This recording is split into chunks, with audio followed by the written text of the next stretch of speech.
دنیا میں بت پرستی کا آغاز۔ پہلے بیان ہو چکا ہے کہ آدم علیہ السلام اور نوح علیہ السلام کے درمیان 10 قرن تھے جو سب اسلام پر قائم تھے، اور یہ بھی بیان کیا جا چکا ہے کہ قرن سے مراد نسل یا صدی ہے۔ ان نیک لوگوں کے بعد ایسے واقعات پیش آئے جن کے نتیجے میں لوگ بت پرستی میں مبتلا ہو گئے۔ اس تبدیلی کا سبب اس روایت سے واضح ہوتا ہے جو امام بخاری نے اس آیت کریمہ کی تفسیر میں ذکر فرمائی ہے۔ وَقَالُوا لَا تَذَرُنَّ آلِهَتَكُمْ وَلَا تَذَرُنَّ وَدًّا وَلَا سُوَاعًا وَلَا يَغُوثَ وَيَعُوقَ وَنَسْرًا، اور کہنے لگے کہ اپنے معبودوں کو ہرگز نہ چھوڑنا، اور ود اور سوا اور یغوث اور یعوق اور نصر کو بھی کبھی ترک نہ کرنا۔ حضرت عبداللہ بن عباس رضی اللہ عنہ نے فرمایا، یہ قوم نوح علیہ السلام کی قوم کے بعض نیک آدمیوں کے نام ہیں۔ جب وہ فوت ہو گئے تو شیطان نے ان کی قوم کے دل میں یہ بات ڈالی کہ جہاں وہ حضرات بیٹھا کرتے تھے وہاں بت بنا کر رکھ دو، اور ان کے وہی نام رکھ دو جو ان بزرگوں کے تھے۔ انہوں نے ایسا ہی کیا۔ اس وقت بتوں کی پوجا نہیں ہوئی۔ جب وہ لوگ فوت ہو گئے اور علم مٹ گیا تب ان کی پوجا ہونے لگی۔ حضرت عبداللہ بن عباس رضی اللہ عنہ نے فرمایا، نوح علیہ السلام کی قوم کے یہی بت بعد میں عرب میں پوجے گئے۔ امام ابن جریر نے اپنی تفسیر میں محمد بن قیس سے روایت کی ہے۔ انہوں نے فرمایا، یہ حضرت آدم علیہ السلام اور نوح علیہ السلام کے درمیان کے زمانے کے اولیاء کرام تھے۔ ان کے کچھ پیروکار بھی تھے جو ان کے طریقے پر چلتے تھے۔ جب وہ فوت ہو گئے تو ان کے عقیدت مندوں یعنی پیروکاروں نے کہا، اگر ہم ان کی تصویریں بنا لیں تو ان کی یاد کی وجہ سے ہمیں عبادت کا شوق زیادہ ہوگا۔ چنانچہ انہوں نے ان کی تصویریں بنائی۔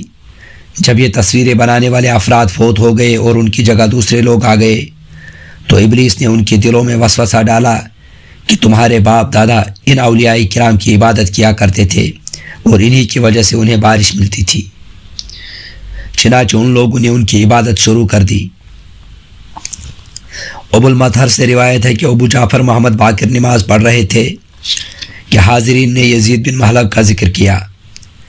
نماز سے فارغ ہو کر انہوں نے فرمایا، تم نے یزید بن محلب کا ذکر کیا ہے، وہ اس علاقے میں قتل ہوئے ہیں جہاں سب سے پہلے غیر اللہ کی پوجا ہوئی تھی۔ انہوں نے ود کے بارے میں فرمایا، وہ ایک نیک آدمی تھا جو قوم میں ہر دل عزیز تھا۔ جب وہ فوت ہو گیا تو لوگ بابل میں اس کی قبر پر بیٹھ گئے اور بہت زیادہ غمگین ہوئے۔ جب ابلیس نے ان کا غم دیکھا تو انسانی صورت میں ان کے پاس آ کر کہنے لگا، میں دیکھ رہا ہوں کہ تم ان صاحب کی وفات پر بہت دل گرفتہ ہو، تو کیا میں تمہیں اس جیسی ایک صورت نہ بنا دوں جو اس کی جگہ رکھی جائے اور وہ اس کی یادگار بن جائے؟ انہوں نے کہا، ہاں بنا دو۔ اس نے ود کا ایک بت بنا دیا۔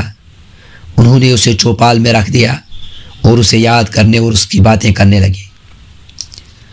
جب ابلیس نے دیکھا کہ لوگ ود کو بہت یاد کرتے ہیں تو کہا، کیا میں تم میں سے ہر شخص کے گھر میں اس طرح کا ایک مجسمہ نہ بنا دوں جس کو دیکھ کر وہ اسے یاد کرے؟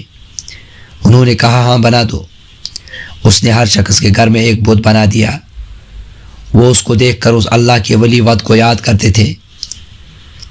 جب ان کے بیٹے بڑے ہوئے تو انہوں نے اپنے بزرگوں کو ان بتوں کی اہمیت دیتے دیکھا تو وہ بھی اسی طرح اہمیت دیتے رہے، حتیٰ کہ اگلی نسلوں کے لوگ اس بات سے بے خبر ہو گئے کہ ان کے بزرگ انہیں کیوں یاد کرتے تھے۔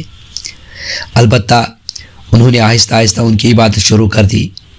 چنانچہ سب سے پہلے جس مخلوق کی عبادت کی گئی وہ ود بزرگ کا بت تھا۔ اس تفصیل سے معلوم ہوتا ہے کہ ہر بت کو پوجنے والی ایک الگ جماعت تھی۔ یہ بھی کہا جاتا ہے کہ جب طویل زمانہ گزر گیا تو انہوں نے تصویروں کی جگہ مجسم بت بنا لیے تاکہ زیادہ دیر تک قائم رہ سکے۔